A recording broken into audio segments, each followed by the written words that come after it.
नमस्कार नमस्कार। आइए, आप सभी का स्वागत है हमारे YouTube चैनल ज्ञान गंगा जीके के अंदर। हमारा चल रहा था मेवाड़ का इतिहास। इसके अंदर हमने पहले 2 वीडियो डाल दिए थे, आज तीसरा पार्ट है। आप सभी से रिक्वेस्ट है, चैनल को सब्सक्राइब कीजिए, शेयर कीजिए और कमेंट कीजिए कैसी लगी वीडियो। शुरुआत करते हैं। अपना चल रहा था मेवाड़ का इतिहास। इसके अंदर हमने पहले 2 वीडियो डाल दिए थे। पहले वीडियो के अंदर थोड़ा मेवाड़ की ज्योग्राफिकल कंडीशन के बारे में बता दिया था और गोहिल के बारे में पढ़े थे। इसके बाद में हमने बप्पा रावल और अल्लट के बारे में पढ़ चुके थे। आज जो आगे का राजा आता है वो आता है जेतर सिंह। जेतर सिंह मेवाड़ का वैसे बोले तो मध्यकालीन मेवाड़ का एक प्रतापी शासक है जेतर सिंह। इसके समय वैसे तो कोई ज्यादा जानकारी तो नहीं मिलती क्योंकि इतिहास थोड़ा पुराना हो जाता है, लेकिन जेतर सिंह के समय एक युद्ध आता है आपके, वो आता है बुताला का युद्ध।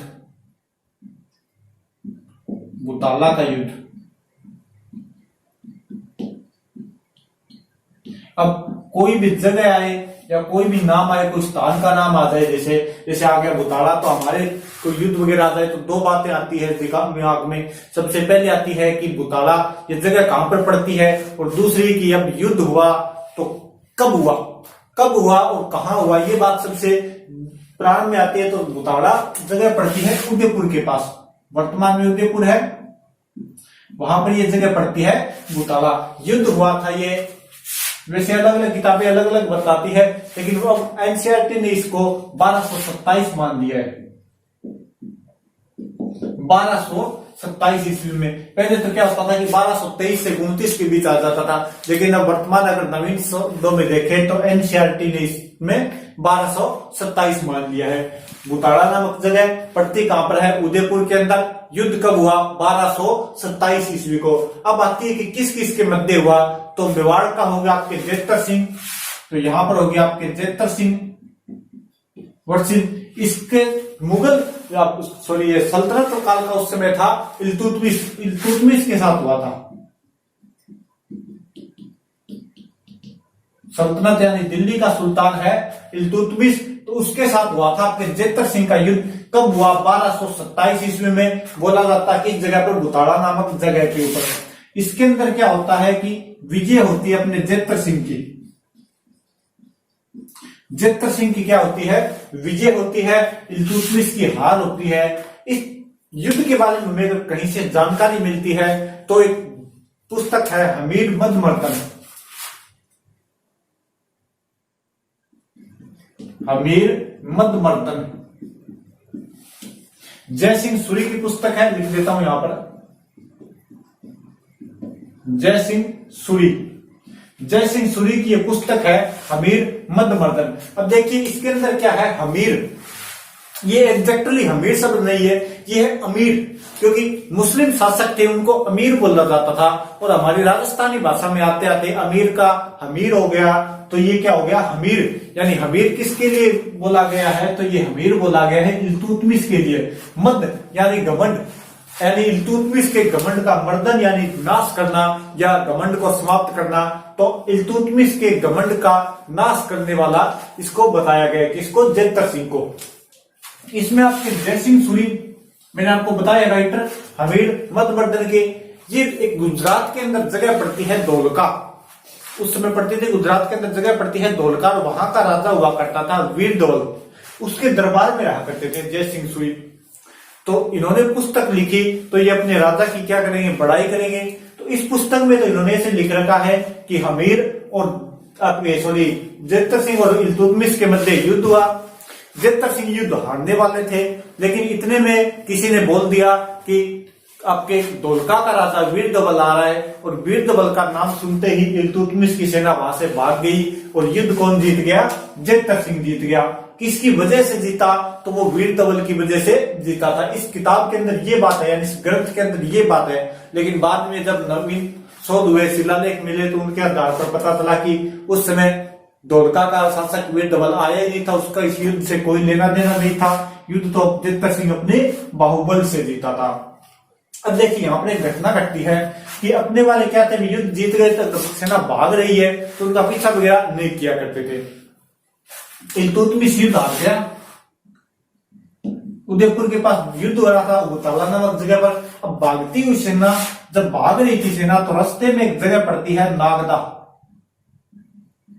और नागदा उस समय क्या थी, मेवाड़ की राजधानी हुआ करती थी। मेवाड़ की राजधानी हुआ करती थी नागदा। मैंने आपको बताया था अल्लट ने राजधानी बना ली थी आहड़, बाद में होते होते जेतर सिंह के समय राजधानी थी नागदा। और भागती हुई सेना नागदा को क्या कर देती है, लूट लेती है। जाती हुई सेना नागदा के अंदर लूटपाट कर लेती है। इससे नागदा क्या होता है, तहस नहस हो जाता है। जेतर सिंह वापस आता है तो देखता है कि नागदा के अंदर लूट हो गई, नागदा को किसी ने लूट दिया। तब बताते हैं कि इल्तुतमिश की भागती हुई सेना ने लूट दिया। तो जेतर सिंह सोचता है कि अगर राजधानी समतल के अंदर होगी तो कोई भी शत्रु, कोई भी दुश्मन आसानी से इसे लूट लेगा, आसानी से नुकसान पहुंचाएगा। तब जेतर सिंह ने अपनी नई राजधानी बनाता है। उनके पास चित्तौड़गढ़ वाला किला था, चित्तौड़गढ़ में उस समय परमार रहा करते थे। जेतर सिंह जाता है, परमारों को वहां से भगाता है और किस राजधानी नई क्या बना देता है, चित्तौड़गढ़ को। अपनी नई कैपिटल किसे बनाता है, चित्तौड़गढ़ को। तो ध्यान रखना, नागदा को प्रारंभ में राजधानी बनाया था बप्पा रावल ने, उसके बाद में अल्लट ने आहड़ को बना लिया, चित्तौड़ को किसने बना लिया, आपके जेतर सिंह ने राजधानी बना लिया। 3 राजधानी हो गई है। आगे चलेंगे और बता दें, कुंभा के समय कुंभलगढ़ थी, संगा के समय वापस चित्तौड़गढ़ हो गई थी, बाद में प्रताप के समय तावंड रही थी, उदयपुर रही थी। ऐसे अलग अलग राजधानी है तो आपके बता दी जाएगी। जेतर सिंह के समय तो ये युद्ध याद रखना, बुताला का युद्ध 1227 ईस्वी। जेतर सिंह इल्तुतमिश, हार किसकी होती है, इल्तुतमिश की विजय किसकी होती है, जेतर सिंह की। किससे पता चलता है, हमीर मध्यवर्धन से। हमीर मध्यवर्धन किसका ग्रंथ है, आपके जयसिंह सूरी का। इतने बात ध्यान रखना वाला, बाकी वो धोलका बेटा वाली बात ध्यान में रखना, वो आपको बताने के लिए थी। इल्तुतमिश की भागती सेना क्या करती है, नागदा पर अटैक करती है, नागदा को लूट लेती है। और नागदा को जब लूटती है तब जेतर सिंह को पता चलता है कि राजधानी अगर समतल में होगी तो आसानी से कोई भी लूट लेगा। तो वो अपनी राजधानी कैसे बनाता है, पहाड़ी क्षेत्र में बनाता है। और पहाड़ी क्षेत्र का श्रेष्ठ किला कौन सा था, आपके चित्तौड़गढ़। तो राजधानी किसको बना लेता है, जेतर सिंह चित्तौड़गढ़ को। ये थोड़ी ध्यान रख लेना भी, राजधानी चित्तौड़गढ़ को किसने बनाई सबसे पहले, आपके जेतर सिंह ने। अब देखिए इसके समय को, यानी इसने और भी काम करवाए थे, इसकी प्रशंसा इसके समकालीन जो सल्तनत के बादशाह हुए थे उन्होंने भी की थी। सल्तनत के जो सुल्तान हुए थे उन्होंने भी इसकी क्या की थी, प्रशंसा की थी। तो ये शक्तिशाली शासक था। तो इसके समय को बोला जाता है मध्यकालीन मेवाड़ का स्वर्ण काल। मध्यकालीन मेवाड़ का स्वर्ण काल, मेवाड़ का स्वर्ण काल किसके शासन को बोला जाता है, जेतर सिंह के शासनकाल को। जेतर सिंह के शासनकाल को क्या बोला जाता है, मध्यकालीन मेवाड़ का स्वर्ण काल। उसका शासनकाल देखो तो वैसे 1213 से 1252 ईस्वी तक का था। 1213 से 1252 ईस्वी। ये डॉक्टर दशरथ शर्मा ने कहा इसको, डॉक्टर दशरथ शर्मा क्या कहते हैं कि जेतर सिंह के समय मध्यकालीन मेवाड़ का क्या था, स्वर्ण काल था। मध्यकालीन मेवाड़ का स्वर्ण काल किसको बताया, डॉक्टर दशरथ शर्मा ने जेतर सिंह के शासनकाल को। इसके बाद में शासनकाल आता है तेज सिंह, एक राजा आता है तेज सिंह। जेतर सिंह की 2 बातें ध्यान रखनी है, बुताला का युद्ध और चित्तौड़ को क्या बनाया इसने, अपनी राजधानी बनाया, नई कैपिटल बनाता है, चित्तौड़ को नई राजधानी बनाता है। इसके बाद में एक शासक आता है तेज सिंह। तेज सिंह शासन करता है 1252 से 1273 तक। जेतर सिंह के आगे थोड़ा शासनकाल टाइम पीरियड मिलता है तो हम थोड़ा याद कर लेते हैं क्योंकि आसानी से याद हो जाएगी, पहले कौन आया था, बाद में कौन आया था।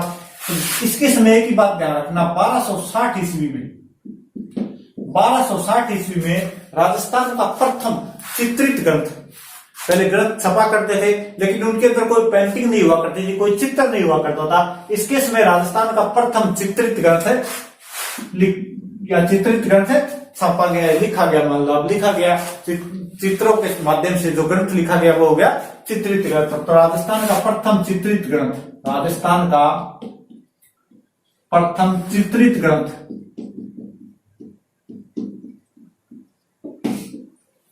कौन सा राजस्थान का प्रथम चित्रित ग्रंथ 1260 ईस्वी में तेज सिंह के समय लिखा गया, जिसका नाम है श्रावक।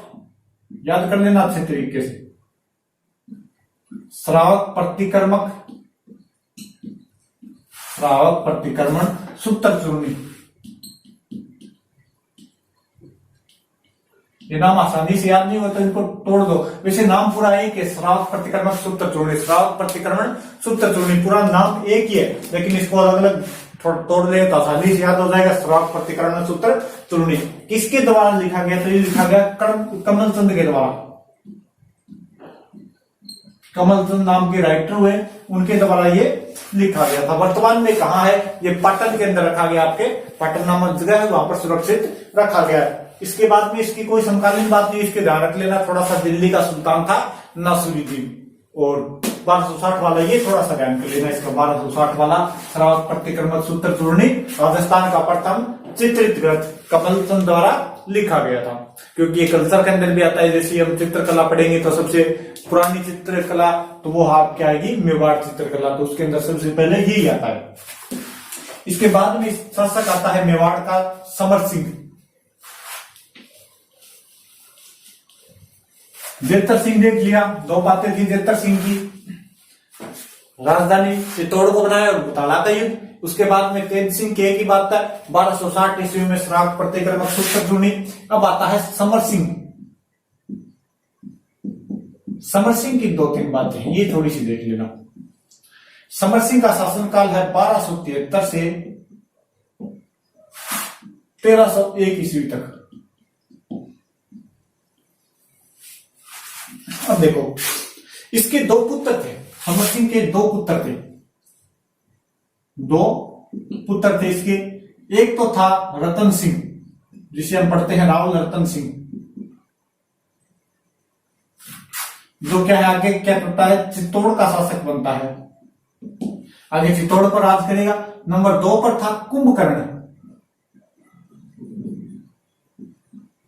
और कुंभकर्ण क्या है? यहां से चला गया था नेपाल, नेपाल साइड में चला गया था यहां से, और नेपाल में जाकर वहां क्या करता है? सिसोदिया वंश की, जो यार गुहिल वंश चला है तो गुहिल वंश की नींव डालता है। कुंभकर्ण कहां चला जाता है? नेपाल के अंदर। तो ध्यान रखना, अपने मेवाड़ वालों की एक ब्रांच नेपाल के अंदर गई थी, और वहीं पर क्या है? गुहिल वंश की इन्होंने नींव डाली थी। तो लगभग 2007 तक वहीं पर राजतंत्र था। उसके बाद में वहां पर डेमोक्रेसी आई है, तो लगभग वहां पर अपने राजा ही बनते थे, मेवाड़ वाले ही राजा थे। तो अपने कुंभकर्ण की कोई बात याद नहीं रखनी, बस इतनी ध्यान रख लिया। मेवाड़ से नेपाल कौन गया था? जब समर सिंह का पुत्र था कुंभकर्ण नाम का, जो वहां पर जाकर गुहिल वंश की नींव डालता है। ये था रतन सिंह, जो आगे चित्तौड़ का राजा बनेगा। इसको थोड़े सेपरेट तरीके से पढ़ेंगे। अब समर सिंह के समय ध्यान रखना, हमने पीछे जब जालौर पढ़ा था, तब जालौर पढ़ा था, और उससे पहले हमने रणथंभौर पढ़ा था, तब मैंने आपको एक बात बताई थी। दिल्ली का सुल्तान था इस समय अलाउद्दीन खिलजी, दिल्ली का सुल्तान था अलाउद्दीन खिलजी। मैंने आपको बताया था कि अलाउद्दीन खिलजी की सेना जा रही थी गुजरात। थोड़ा सा डायग्राम से समझा देती हूं आपको।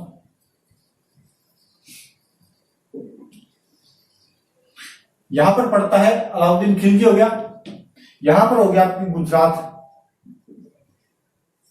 ये हो गया आपके मेवाड़ या चित्तौड़ बोल सकते हो। यहां पर पड़ता है आपके रणथंभौर, और यहां पर हो गया आपके जालौर। ये थोड़ी चीजें आपके दिमाग में रहनी चाहिए। अब यहां दिल्ली होगी, दिल्ली से अलाउद्दीन की सेना चली, और यहां से जब मैंने आपको बता दिया यहां से सीधी आएगी, यहां से आती होती है जालौर के पास। जालौर के पास जब सीमा आई तो यहां का शासक था कानड़दे।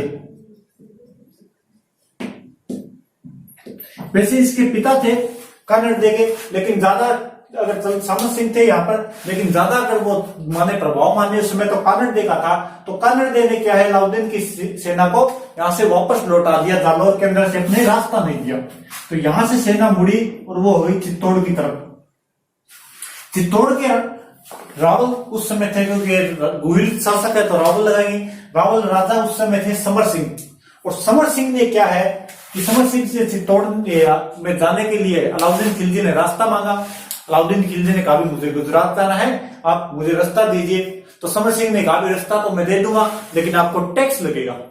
अब अलाउद्दीन ने कहा भी मैं राजा, तुम राजा, अब स्टाफ से क्या टैक्स लेना, लेकिन समर सिंह ने कहा भी नहीं, कोई राजा वाजा नहीं, मुझे टैक्स देकर जाना है, अगर आगे जाना है तो टैक्स दो, फिर जाने को मिलेगा। अलाउद्दीन ने कहा भी आते समय तुझे देख लूंगा, मैं युद्ध करूंगा, ऐसे बोला था, आते समय कुछ ही करना, जाना है तो टैक्स देकर ही जाना पड़ेगा। तो यहाँ पर अलाउद्दीन खिलजी से टैक्स ले लेता है, और टैक्स लेने के बाद क्या जाते हैं, गुजरात जाते हैं यहाँ से। तो ये बात थोड़ी ध्यान कर लेना। समर सिंह क्या है, अलाउद्दीन खिलजी से क्या कर लेता है, टैक्स ले लेता है, कर ले लेता है। अब यहाँ पर गुजरात में जाते हैं, सोमनाथ मंदिर को लूटते हैं, फिर वो वहीं पर जालोर के नजदीक आ जाते हैं। वो कहानी मैंने आपको वहां पर बता दी थी। नुसरत खां और उलूग खां थे, दोनों के मध्य एक वहां पर था आपके मोहम्मद शाह, दोनों के मध्य अनबन होती है। मोहम्मद शाह भागकर कहां चला जाता है, रणथंभौर के अमीरदेव चौहान के पास। इसकी वजह से राजस्थान का प्रथम साका हुआ था 1301 ईस्वी में। इसके बाद में जैसे ही यहाँ पर क्या हो गया, 1301 ईस्वी में साका हो गया रणथंभौर के अंदर। अब अलाउद्दीन खिलजी ने उपाधि दान कर रखी थी सिकंदर सानी की। सिकंदर सानी यानी कि मैं दूसरा सिकंदर हूं। तो दरबारियों ने कहा कि आप सिकंदर सानी की उपाधि धारण करते हो। मान लो अलाउद्दीन खिलजी अपने दरबार में बैठा है और वो बोलता है कि मैं सिकंदर सानी हूं, मैं दूसरा सिकंदर हूं, मैंने पूरा भारत जीत लिया। तो वो दरबारी आपस में बातें करते कि ये बोलता है कि मैं सिकंदर सानी हूं, लेकिन मेवाड़ वालों ने इससे क्या है, टैक्स वसूल कर दिया था। मुख्य कारण यही था। तो आगे जब धीरे धीरे आगे बात बढ़ी तो यहाँ का राणा चेंज हो गया, राणा आ गया यहाँ पर रतन सिंह। और रतन सिंह के समय चित्तौड़ पर अलाउद्दीन क्या करेगा, आक्रमण करेगा। तो आगे पढ़ते हैं रतन सिंह के अंदर। तो समर सिंह की थोड़ी सी बात ध्यान रखना। एक तो कुंभकर्ण चला गया था नेपाल के अंदर, वहां पर जाकर हुइल वंश की स्थापना करता है। और एक आप गए, इसने अलाउद्दीन खिलजी से क्या ले ली थी, टैक्स ले लिया था अलाउद्दीन खिलजी से गुजरात रात इसमें। ये सभी घटनाएं जुड़ी हुई है। अब यहाँ पर 1301 ईस्वी में साका हो गया। इसके बाद में 1303 ईस्वी में मेवाड़ में होगा। तब कनरदेव यहाँ पर इनकी सेना को भगाता है। तो बाद में 1308 ईस्वी में सिवाना और 1311 ईस्वी में जालोर का साका होगा। तो ये सभी घटनाएं एक दूसरे से जुड़ी हुई है। अब देखिए आगे राणा बनता है, राजा बनता है मेवाड़ का रतन सिंह। यहां का राजा कौन हो गया, रतन सिंह। रावल लगा देता हूं मैं इसके आगे। वैसे मुख्य शासक है राहुल शाखा का, अंतिम शासक है राहुल शाखा का। वैसे राजा ये कुछ समय के लिए बना था, 1301 ईस्वी से 1303 ईस्वी तक। 1301 से 1303 कुछ जगह आपको 2 से 3 भी मिल जाएगा, तो वो सही मान लो लगभग 1.5 साल तक राजा रहा था। 1303 1 से 1303 मान लो आप। अब देखिए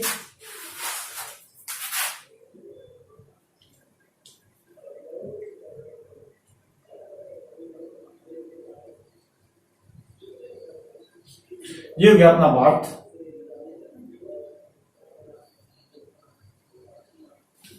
जैसा भी बनाया ठीक है, अपने को समझना है। यहां से थोड़ा कम कर दीजिए। यहां पर आप क्या हो गया, राजस्थान या मेवाड़ बोल सकते हैं हम। सबसे पहले मेवाड़ बोलते हैं। यहां पर था मेवाड़, यहां पर था आपके अलाउद्दीन खिलजी। और यहां पर एक जगह पड़ती है जिसे हम बोलते हैं श्रीलंका। वर्तमान में श्रीलंका है। उस समय उसका नाम था सिंहल द्वीप। और सिंहल द्वीप का एक राजा है जिसका नाम है गंधर्वसेन। और इसकी एक रानी थी जिसका नाम था चंपावती। और इन दोनों की एक पुत्री थी जिसका नाम था पद्मिनी। अब देखिए अलग अलग कहानी आती है। यहां पर हम जो पढ़ रहे हैं वो पढ़ रहे हैं पद्मावत ग्रंथ के अनुसार। पद्मावत ग्रंथ है मलिक मोहम्मद जैसी का, उसके अनुसार पढ़ते हैं। कहते हैं कि इस पद्मिनी के पास एक तोता था और तोते का नाम था हीरामन। तो वो हीरामन तोते के पीछे एक बार बिल्ली लग गई और बिल्ली से भागता भागता भागता भागता तोता कहां पर आया, से होता होता मेवाड़ के अंदर आ गया। तो आपके आया था, वैसे झालावाड़ के अंदर आया था। झालावाड़ के अंदर यहाँ पे डाल देते इसको। झालावाड़ के अंदर गागरोन के अंदर आया। यहाँ पर किसी शिकारी ने इसको पकड़ लिया और बढ़िया तोता था, बढ़िया नस्ल का तोता था। तो बढ़िया चीज राजा को दी जाती है। यहाँ का राजा था रतन सिंह। तो राजा को जाकर शिकारी ने क्या दे दिया, तोता दे दिया। यहाँ पर किसको दे दिया, रतन सिंह को। रतन सिंह ने उसको इनाम दिया, अच्छा मूल्य दे दिया। बाद में तोता वो उसमें खूबी थी कि वो हूबहू इंसान की तरह बोला करता था, जैसे इंसान बोलते हैं वैसे ही वो तोता बोला करता था।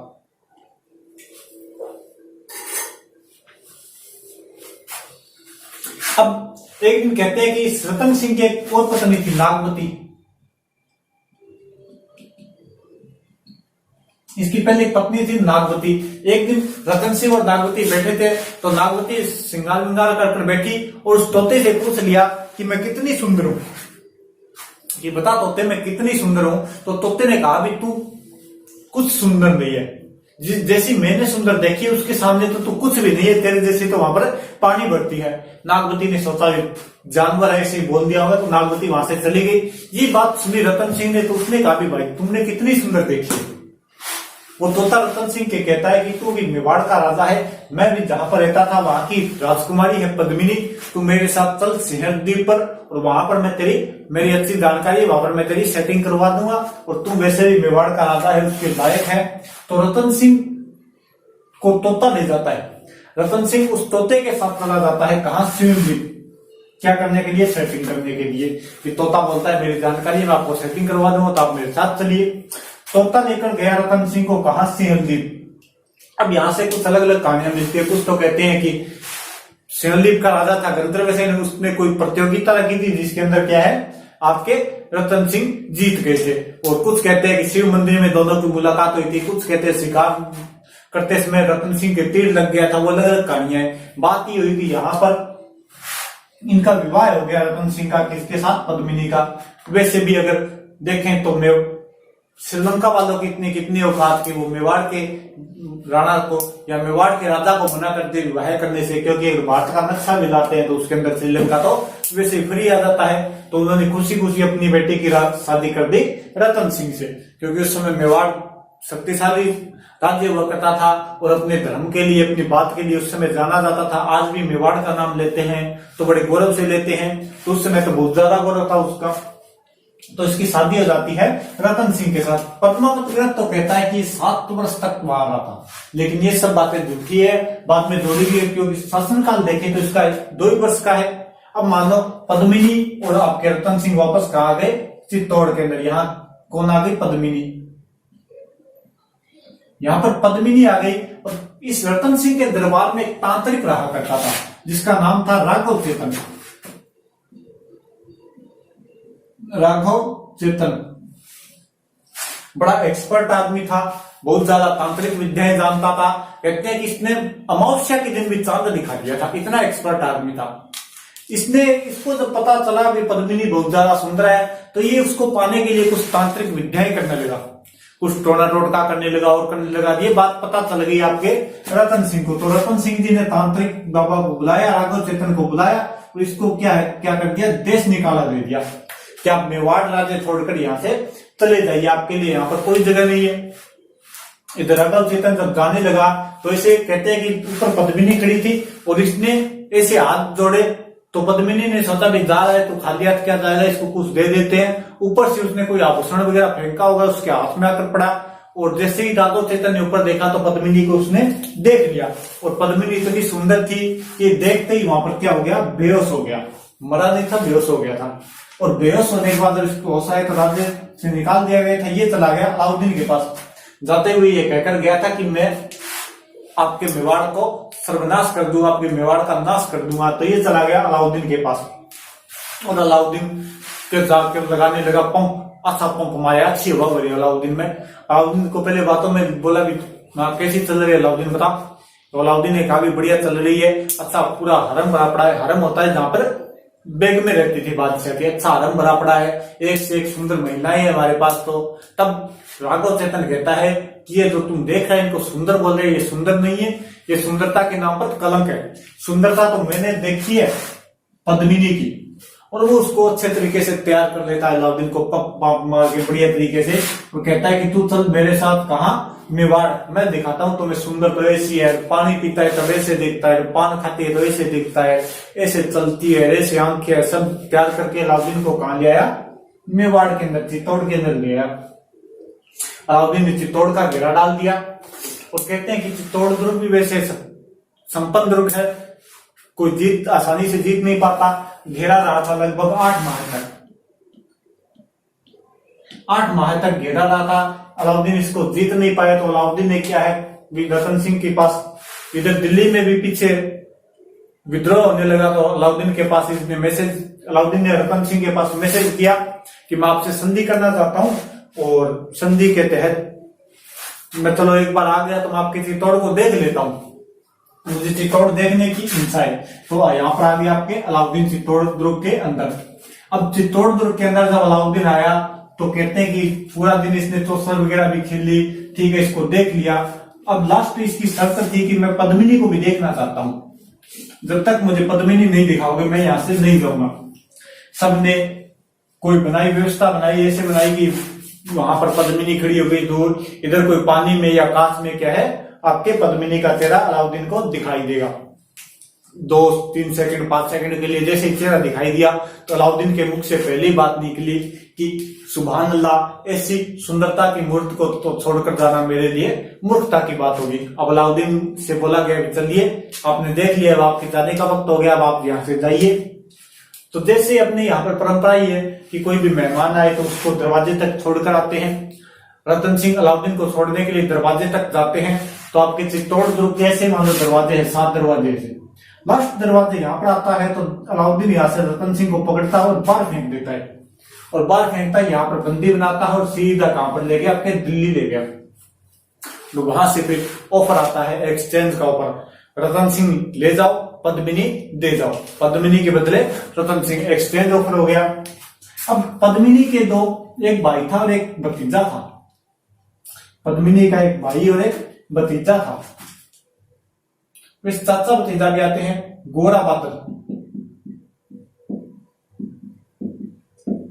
गोरा और बादल ये 2 व्यक्ति है। पद्मिनी ये वैसे तो रतन सिंह के दरबार में रहा करते थे, तो पद्मिनी ने इनके साथ मिलकर एक योजना बनाई और अलाउद्दीन को मैसेज किया कि मैं आऊंगी लेकिन मेरे साथ क्या है कि 1600 रानियां उड़ाएगी। कुछ कहते हैं कि 800 रानियां बोली थी, कुछ कहते हैं 1600 रानियां बोली थी। 1600 रानियां तो नहीं, 10 ही जरूर आएगी। तो अलाउद्दीन ने कहा भी ठीक है, ये तो एक के साथ एक फ्री वाली बात हो रही है, आने दो। उन सबको बोले कि पालकी में बैठकर आएगी, सबसे पहले जाकर रतन सिंह से मिलेगी और रतन सिंह से मिलने के बाद ही अलाउद्दीन से मिलेगी या उनसे निकाह करेगी। अलाउद्दीन ने सारी शर्तें मान ली। इसके बाद में उन पालकियों के अंदर गोरा बादल जैसे वीर बैठे और बहुत सारे वीर बैठे, सभी वीर वहां से आपके मेवाड़ से रवाना हुए, दिल्ली पहुंचे। दिल्ली के अंदर पद्मिनी कहते हैं, कुछ तो कहते हैं स्वयं गई थी साथ में, कुछ कहते हैं कि गोरा बादल गए थे। लेकिन जैसे पद्मिनी जाती है वहां पर सबसे पहले रतन सिंह से मिलती है गोरा बादल, वहां पर आपके रतन सिंह की बेड़िया काटते हैं। बेड़िया काटने के बाद वो अलाउद्दीन की सेना से युद्ध करते हैं। रतन सिंह भागता है वहां से, रतन सिंह और आपके पद्मिनी को वहां से भगा दिया जाता और कहा देते हैं मेवाड़। मेवाड़ में वापस आ जाते हैं। गोरा बादल क्या होते हैं, शहीद होते हैं। इनके लिए एक बढ़िया अच्छी सी लाइन है कि गोरा बादल चाचा भतीजा लाखों पर भारी थे, युद्ध कला में कर्तव्य इनके सचमुच तलवारी थे। कहते हैं कि गोरा बादल का युद्ध सर कट गया था, बाद में भी काफी समय तक लड़े थे, इतने लड़े थे कि यहाँ से रतन सिंह को दिल्ली से मेवाड़ में आने पर कोई भी पीछे का कोई भी आ नहीं सका था, पीछे से कोई खतरा नहीं हुआ था, आसानी से पहुंच गए थे, इतना इन्होंने युद्ध किया था। अब ये बात अलाउद्दीन सहन नहीं कर सका और अलाउद्दीन ने बड़ी सेना तैयार की और वापस मेवाड़ को घेर लिया। अटैक करता है मेवाड़ पर बार बार। और जब मैंने आपको पहले ही बताया था कि दुश्मन की सेना बड़ी हो, अपनी सेना छोटी हो, तो वहां पर एक प्रोसेस हुआ करती थी, साका। और साके के अंदर 2 चीज हुआ करती थी, एक थी केसरिया और एक था जोहर। जोहर कौन करेगी, महिलाएं,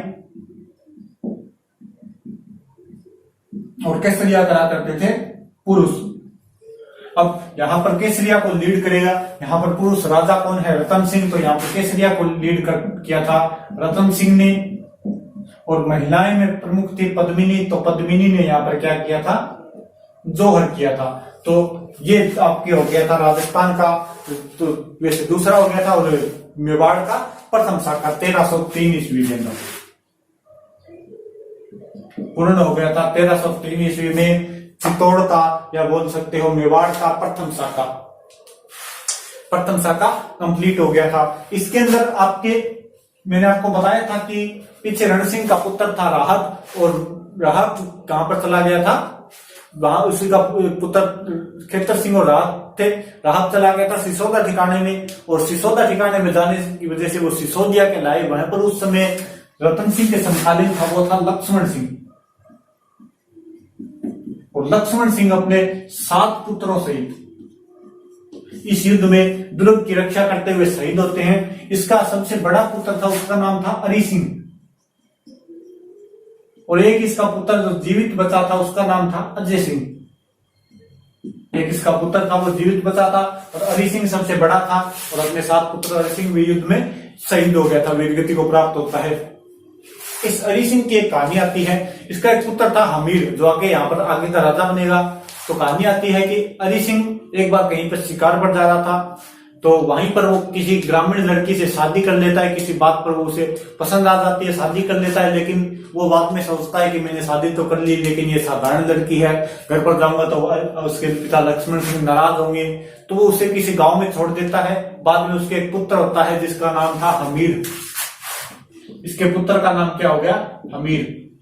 और वो बाद में 1303 वाला शाखा कंप्लीट हो जाता है बाद में कि हाँ मेरी कोई भाभी और भतीजा भी है, तो वो वहां पर लाता है, और बाद में क्या है आपके सिसोदा ठिकाने का उसको ठिकानेदार बना देता है, क्योंकि उसको पता था कि ये मेरे बड़े भाई का पुत्र है, तो आगे का राजा यही होना चाहिए था, तो वहां पर बना देता है सिसोदा ठिकाने का ठिकानेदार। इसका पुत्र था सज्जन सिंह, और कहते हैं कि सज्जन सिंह इस बात से नाराज हो गया कि पापा अब कैसे पापा हो, कि मेरे जगह राजा आपने अपने भाई के बेटे को बना दिया। और सज्जन सिंह यहाँ से चला जाता है महाराष्ट्र, और इन्हीं की वहीं पर जाकर कोई अपने वंश की स्थापना करता हो, और वहीं पर इसी के वंश में आगे चलकर छत्रपति शिवाजी महाराज का जन्म होता है। तो वो भी क्या हो गए थे, आपके गुहिल वंश की एक शाखा थी जिसके अंदर शिवाजी का जन्म हुआ था।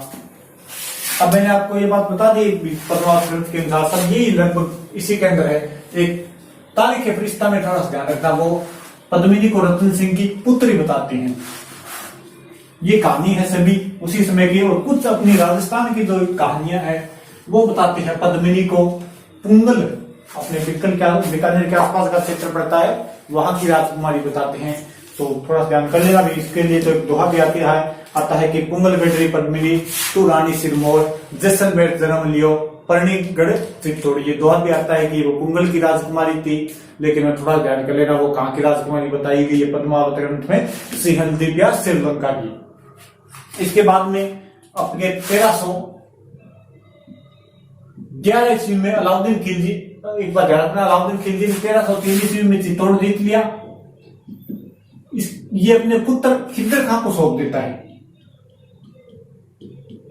1303 ईस्वी में जीतकर अपने पुत्र था अलाउद्दीन खिलजी का, खिज्जर खां, उसको छोड़ देता है, और चित्तौड़ का नाम क्या कर देता है, खिजराबाद।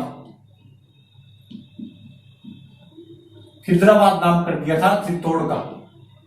3 जगह नाम बदलेगा, चित्तौड़ का नाम कर दिया था खिजराबाद, सिवाना का नाम कर दिया था खैराबाद, और आपके जालौर का नाम कर दिया था जलालाबाद। जैसे जलाला जैसे जालौर, याद रखना। खैराबाद सिवाना का याद नहीं जाएगा, और खिज्जर के नाम पर रख दिया था आपके चित्तौड़ का नाम।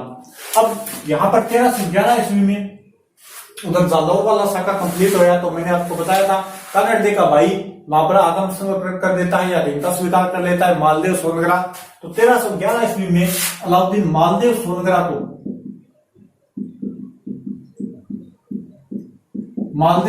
को क्या है, चित्तौड़ दुर्ग का एडमिनिस्ट्रेटर बना देता है, एडमिनिस्ट्रेटर नियुक्त कर देता है, उसको चित्तौड़ दुर्ग संभला देता है, उसको चित्तौड़गढ़ दुर्ग भी नियुक्त कर देता है। 1321 ईस्वी में उधर हमीर भी जवान हो गया था, उसको पता चलता है कि चित्तौड़ हमारे बाप दादाओं का था, तो वो 1321 ईस्वी में मालदेव सोनगरा को हरा देता है। लेकिन कुछ समय बाद इसकी मृत्यु हो जाती है। इसके बाद इसका पुत्र था जिस्सा या बीरा, उसको हराकर 1326 ईस्वी में हमीर क्या कर लेता है, चित्तौड़ पर अधिकार कर लेता है। वो सिसोदा गांव के थे, तो आगे लगा देते सिसोदिया, और ये आगे अपने नाम के आगे लगाया करते थे राणा। तो राणा हमीर सिंह सिसोदिया हो गए। तो अब 1326 से आगे सिसोदिया वंश चलेगा। कौन सा राणा हो गया प्रथम, सिसोदिया वंश का प्रथम राणा राणा हमीर सिंह हो गया आपके। ठीक है, तो आगे हम अमीर को पढ़ेंगे, और अमीर को पढ़ेंगे तो सेपरेट तरीके से पढ़ेंगे, थोड़ा सा इसको ध्यान कर लेना। ये आपके गुहिल वंश क्या हो गया, समाप्त हो गया। ठीक है, और अमीर को पढ़ लेते हैं। चलो थोड़ा ही है, अमीर को क्या छोड़ेंगे, फिर अमीर और खेता दो पढ़ लेते हैं, फिर आगे लाखा बाद में पढ़ लेंगे अगली वीडियो के अंदर। थोड़ा चैनल को सब्सक्राइब कर देना, थोड़ा शेयर भी कर देना। अब यहाँ पर 1326 हो गया ईस्वी, और मेवाड़ का शासक कौन हो गया,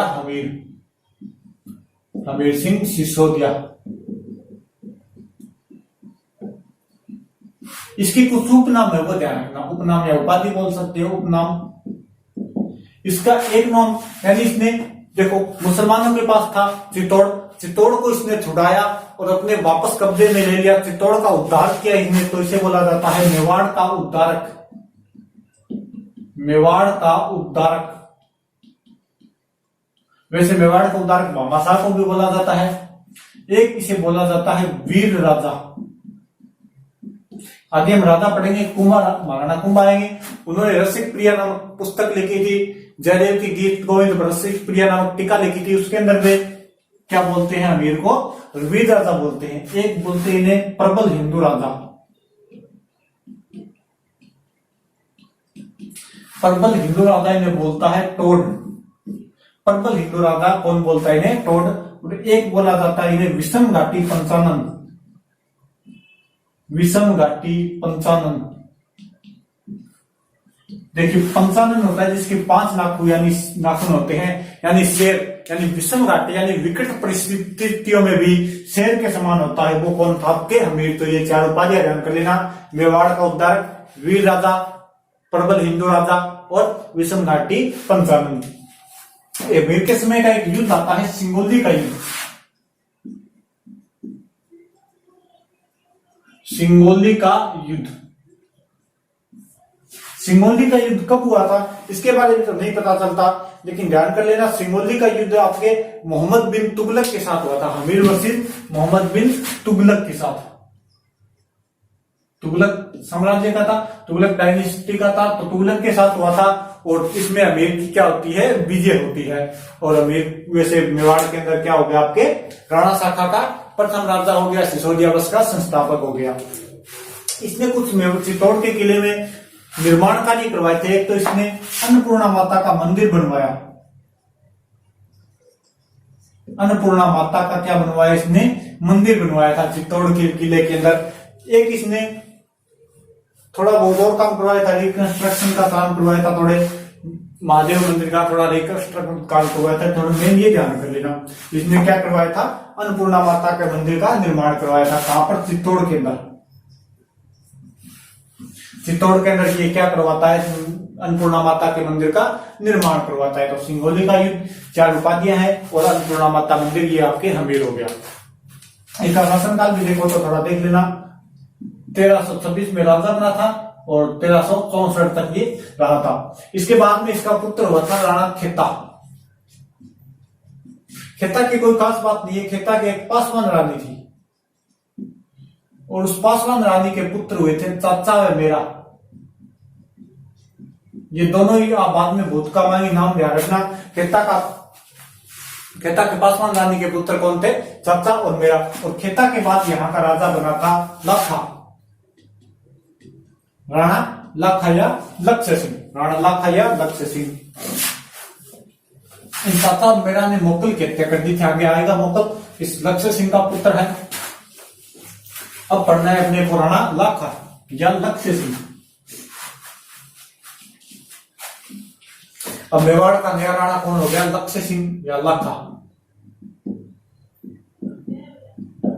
राणा लाखा, ये इसको लक्ष्य सिंह भी बोल सकते आप।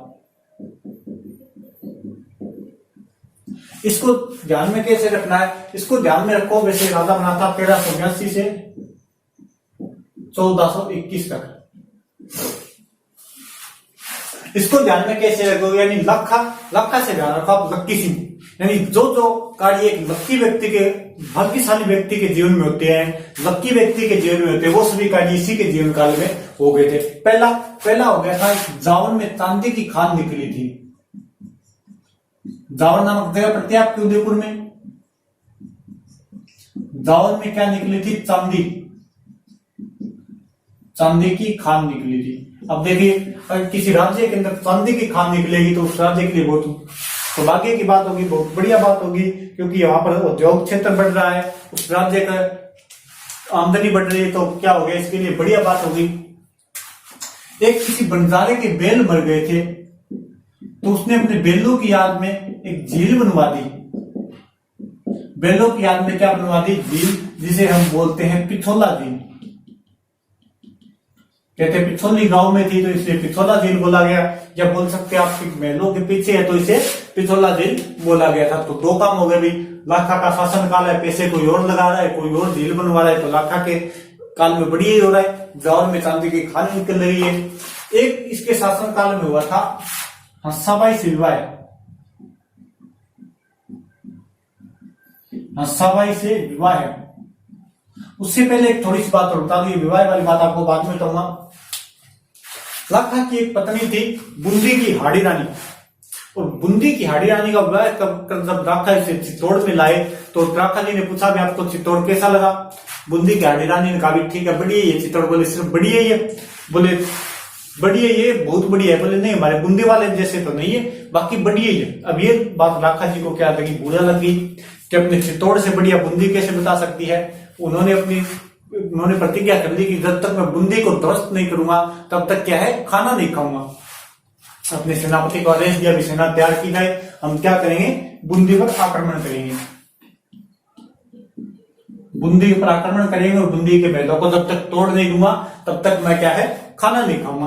अब सेनापति ने और ने समझाया भी, कल तुम वहां पर तोड़ मार कर आए, आज वहां पर जाकर तलवार मारेंगे, बढ़िया बात नहीं है। वो बोले मुझे कुछ नहीं पता, मुझे बूंदी के महल तोड़ने हैं और मैं उनको तोड़कर ही मानूंगा। तब बोले कि चलो नकली बूंदी बना लेते हैं। मिट्टी का एक बूंदी दुर्ग बना लिया गया और उसके ऊपर नाम लिख, मिट्टी का एक मतलब कमरा वगैरह बना लिया गया, उसके ऊपर नाम लिख दिया गया बूंदी फोर्ट। और लाखा अपनी घोषणा कर दी गई कि लाखा, महाराणा लाखा अपनी शत्रुंगी सेना के साथ बूंदी पर आक्रमण करने के लिए जा रहे। उस नकली बूंदी को इन्होंने जाकर तोड़ दिया। तो उसकी रक्षा के लिए एक बंदा आगे आया था, हाड़ा था, कुंभा हाड़ा। तो ये ध्यान कर लेना, नकली बूंदी की रक्षा करते हुए कौन शहीद हो गया था? कुंभा हाड़ा। नकली बूंदी की रक्षा करते हुए कुंभा हाड़ा शहीद हो गया था। इसके लिए एक लाइन भी आती है कि नकली गढ़ दीजो नहीं, नकली गढ़ दीजो नहीं, बिना गौर गमसान, सिर टूटा बिन किम फिरे असली गढ़ प्राण। कि नकली गढ़ के लिए भी जब लोगों ने अपने प्राणों का बलिदान दे दिया था, तब असली गढ़ तो कैसे, असली बूंदी तो कैसे किसी के हाथ लग जाता। तो इसलिए ध्यान रखना, कुंभाड़ा ने क्या है, नकली बूंदी की रक्षा करते हुए कौन शहीद हो गया था? आपके कुंभाड़ा। अब बात आती है इस विवाह वाली बात पर। हंसाबाई का विवाह हुआ था आपके राणा लाखा से। यहां पर आपके पड़ता है मेवाड़, ये हो गया मेवाड़, और यहां पर पड़ती है एक रियासत मारवाड़। मारवाड़ का उस समय राजा था, वो अपने आगे राव लगाते हैं तो राव चुंडा, और मेवाड़ का हो गया लाखा। लाखा का पुत्र था चुंडा, कंफ्यूज मत हो जाना, ये राव चुंडा मेवाड़ का राजा, ये चुंडा सीधा ही है, ये लाखा का पुत्र है। इसके एक पुत्र था रणमल और एक पुत्री थी हंसाबाई।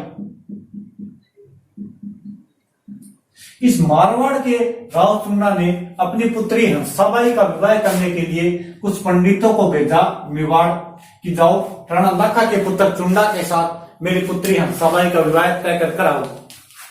पंडित जी गए, इधर लाखा जी का दरबार लगा हुआ था, तो पंडित जी आए। सबसे पहले कोई रामासामा हो गई, उसके बाद में बैठने के बाद लाखा जी ने पूछा भी आप भी बताइए कैसे आए आप मारवाड़ से। तो उनमें से एक पंडित उठा और उसने कहा भी हम नारियल लेकर आए हैं। और नारियल का मतलब हुआ करता था भी हम लड़की का रिश्ता लेकर आए, लड़की के लिए शादी का रिश्ता लेकर आए। तो लाखा जी हंसे, जब पंडित जी ने कहा भी नारियल लेकर आए, तो लाखा जी हंसे कि हमारे लिए बुढ़ापे, इस समय हमारे लिए बुढ़ापे में भी रिश्ते आ रहे हैं। तब पंडित जी ने कहा कि नहीं नहीं, गलती हो गई, हम आपके लिए रिश्ता लेकर नहीं आए, हम आपके पुत्र चुंडा के लिए रिश्ता लेकर आए। तब पूरे दरबारी हंसे कि लाखा को अपनी उम्र दिखाई नहीं दे रही, पैर कब्र में है लेकिन दिल है कि मानता ही नहीं है, बुढ़ापे में इसको शादी चाहिए। जब दरबारी हंसे तब चुंडा को क्या है, उसके पुत्र चुंडा को बुरा लगा। मेरी स्वाभाविक सी बात है, अगर किसी पुत्र के सामने उसके पिता के ऊपर लोग हंसेंगे तो उसको बुरा लगेगा। तब चुंडा खड़ा हुआ, उसने कहा भी आप मेरे लिए रिश्ता लेकर आए, बढ़िया बात है, लेकिन मेरे पिताजी ने पहले विवाह की इच्छा जाहिर कर दी, तो मैं अब आपकी जो राजकुमारी है सवाई, वो मेरे लिए मम्मी समान है और मेरे पिताजी से उनका रिश्ता कर दीजिए, उनकी शादी कर दीजिए। अब पंडित जी ने कहा चुना तो एक बार अपने पिताजी को, बाप को देख तो दे अच्छे तरीके से, 2-4 दिनों का 10 दिनों का मेहमान लग रहा है। उसने कहा भी कुछ भी चाहे बात हो, मैं शादी नहीं करूंगा, आप चाहे कहीं और कर दीजिए, अगर करनी है तो मेरे पिताजी से भी कर सकते हैं। अब ये बात चली तो पंडितों ने कहा भी जिससे राजा आगे का, अगर हमारी राजकुमारी के पुत्र को बनाया जाए, सवाई के पुत्र को आगे का राजा बनाया जाए, तो हम क्या है इसकी शादी कर सकते हैं। तब चुंडा एक प्रतिज्ञा करता है, वहां पर कहता है कि मैं आगे का राजा नहीं बनूंगा, और जो सवाई का पुत्र होगा उसको आगे का राजा बनाया जाएगा। यानी चुंडा ने क्या है, मेवाड़ का राज्य छोड़ा है। ऐसी एक प्रतिज्ञा महाभारत के अंदर भीष्म करते हैं। वो कहते हैं कि मैं राज्य का त्याग करूंगा और आजीवन ब्रह्मचारी रहूंगा, लेकिन चुंडा ने यहाँ पर एक ही प्रतिज्ञा की थी, उसने मेवाड़ का राज छोड़ा था। और इनके वंशज क्या कहलाए थे, चुंडावत। इसने विवाह वाली बात पर कुछ बोला ही नहीं था, लेकिन इस कलयुग में राज छोड़ना बहुत बड़ी बात थी, तो इस चुंडा को बोला जाता है मेवाड़ का भीष्म। मेवाड़ का भीष्म, जिसने अपने पिता की इच्छा के लिए अपना पूरा राज्य दांव पर लगा दिया था, पूरा राज्य दान में दे दिया, छोड़ दिया था, तो इसे बोला जाता है मेवाड़ का भीष्म। बाद में सवाई का विवाह होता है आपके लाखा से, और इनसे जो पुत्र हुआ था उसका नाम था मोक्कल। और मैं मोक्कल का इसके साथ इनके पुत्र हुआ था मोक्कल, और बाद में ये चुंडा है, ये गार्जियन बनाया गया था आपके मोक्कल का। और चुंडा को कुछ अधिकार दिए गए थे, जैसे मेवाड़ के अंदर पट्टा जारी करने का अधिकार, राजा जब राजधानी में नहीं होगा तो राजधानी का पूरा कार्यभार कौन संभालेगा, ये चुंडा ही संभालेगा, ये इसके वंशज संभालेंगे, चुंडावत कहलाए। मेवाड़ में अरावली सेना में लड़ने का उत्तरदायित्व भी इन्हीं के ऊपर हुआ करता था, यानी इनको बहुत ज्यादा सम्मान दिया गया था। इनको 4 परगने दिए गए थे, 4 परगने दिए गए थे, सलूम्बर, अमेठ, देवगढ़ और बेगू। ये 4 ठिकाने हुआ करते थे, प्रथम श्रेणी के 4 ठिकाने हुआ करते थे। मेवाड़ में उसमें 16 प्रथम श्रेणी के ठिकाने थे, 32 सेकंड श्रेणी के ठिकाने हुआ करते थे, और 64 उस समय जागीरें हुआ करती थी। उसमें से अगर किसी को 4 ठिकाने मिले थे तो वो आपके सलूम्बर के चुंडावत हुआ करते थे, चुंडा के वंशज थे, सबसे ज्यादा इन्हीं को ठिकाने दिए गए थे। 4 ठिकाने कौन कौन से, सलूम्बर, आमेठ, देवगढ़ और बेगू, ये 4 ठिकाने दिए गए थे चुंडा के वंशजों को, और इन्हें कुछ अधिकार दिए गए थे। इन्हीं की सहमति से आगे जो भी राणा बनेगा वो इन्हीं की सहमति से बनेगा। ये बोलेंगे इसको बनाना है तो उसी को बनाया जाएगा। और आगे ये जब लाखा की मृत्यु होगी तो चुंडा किसका गार्जियन बन गया, इसका संरक्षण बन गया था मोक्कल का। मोक्कल का संरक्षण बनता है, लेकिन सवाई डाउट करती है कि कहीं चुंडा इस मोक्कल को मारकर खुद राजा न बन जाए, तो सवाई के डाउट करने से चुंडा चला गया था मालवा, और वहां जाकर क्या है नौकरी करने लगा था। सवाई ने अपने भाई, मैंने बताया था ना, रणबल को बुला लिया था मेवाड़ के अंदर, और रणबल के हस्तक्षेप के कारण यहाँ पर क्या है इसका वध कर दिया था। मैंने आपको बताया था चाचा और मेरा मोक्कल की क्या कर देते हैं, हत्या कर देते हैं। मोक्कल का शासनकाल देख लिया 1421 से 1433 तक है। चाचा व मेरा खेता के पासवान रानी के पुत्र थे, ये क्या है मोक्कल की हत्या कर देते हैं। कहां पर, झीलवाड़ा राजमंदिर के अंदर एक जगह पड़ती है, वहां पर इनके सहयोगी थे महपा, पंवार और एक्का। इसके बाद जो राजा बनेगा, यानी मोक्कल के बाद इसका पुत्र राजा बनेगा कुंभा। तो कुंभा को हम सेपरेट तरीके से पढ़ेंगे, अलग पढ़ेंगे, उसको अलग पढ़ेंगे। तो ये आज क्या पढ़ लिया हमने, सबसे पहले जत्तर सिंह पढ़ा, दोबारा एक बार रीडिंग मार दे रहा हूं। जत्तर सिंह पढ़ा, जत्तर सिंह की 2 बातें थी, एक तो बुताला का युद्ध 1227 ईस्वी में इल्तुतमिश को हराया, और दूसरी क्या इसने तोड़कर राजधानी बनाई थी। इसके बाद हमने तेज सिंह को पढ़ा, तो 1260 ईस्वी में राजस्थान का प्रथम चित्रित ग्रंथ श्रावक प्रतिक्रमण सूत्र चूर्ण लिखा गया कमल चंद्र के द्वारा। इसके बाद हमने समर सिंह पढ़ा था।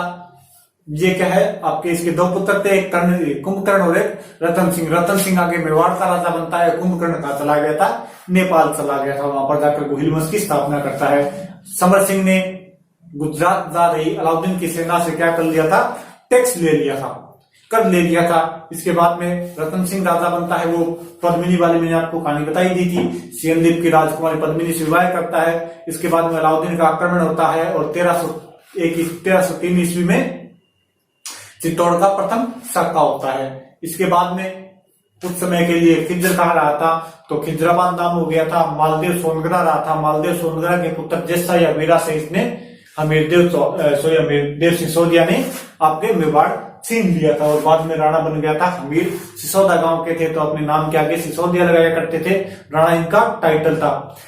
अमीर के बारे में एक आता है, सिंगोली का युद्ध मोहम्मद बिन तुगलक के साथ हुआ था, अमीर जीत गया था।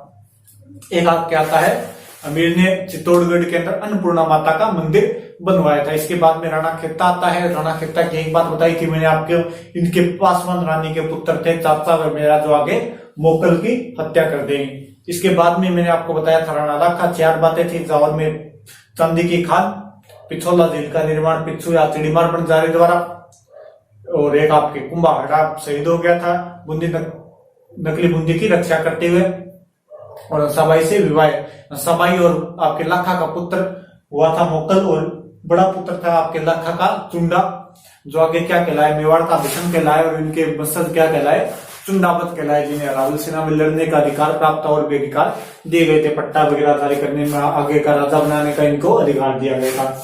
4 ठिकाने दिए गए थे, सुलुम्बर, आमेट, देवगढ़ और बेकूगे। आगे शासक कौन बनता है, मोकल। तो सबसे पहले गार्जियन इसका कौन था, चुंडा था। चुंडा सबाई के डाउट करने के कारण कहा चला गया मालवा, और बाद में मोकल के हत्या कौन कर देते हैं, चाचा व मेरा। चाचा व मेरा जब हत्या कर देते, उसका पुत्र था कुंभा, और कुंभा तो कुंभा ही था। कुंभा के बारे में हम आगे पढ़ेंगे, तो थोड़ी वीडियो को शेयर कर देना, कमेंट कर देना, और कैसी लगी ये भी बता देना, और चैनल को सब्सक्राइब कर लेना। Okay, thank you, bye.